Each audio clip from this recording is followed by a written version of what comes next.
पाक अफवाज के जवाबी हमले में भारत को शिकस्त, स्टॉक मार्केट की गैर मामूली बढ़तरी। पाकिस्तान स्टॉक मार्केट में 9,000 से ज़ायद पॉइंट्स का इजाफा रिकॉर्ड किया गया। हफ्ते के पहले दिन कारोबार का मुस्बत रुझान मुल्क की मईशत के लिए अच्छी खबर है।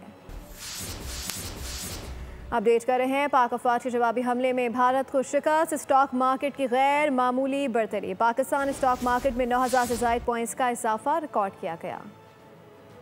पाकिस्तान की जीत, स्टॉक मार्केट की सलामी। मुल्क में खुशी की लहर के साथ साथ माशी एशारिये भी बुलंदी की जानिब गामजन। आज स्टॉक मार्केट में जो है वो बहुत पॉजिटिव रिस्पॉन्स है और पाकिस्तान में यके बाद दीगरे कई जो है वो अच्छी खबरें आई। पाकिस्तान जो है वो आगे बढ़ रहा है और पर्टिकुलरली दुनिया को उसने दिखा दिया है कि पाकिस्तान एक बहुत ही स्ट्रॉन्ग मुल्क है। हफ्ते का पहला दिन कराची स्टॉक मार्केट के लिए तारीखी साबित हुआ। एक ही दिन में मार्केट 10,000 पॉइंट्स बढ़ी।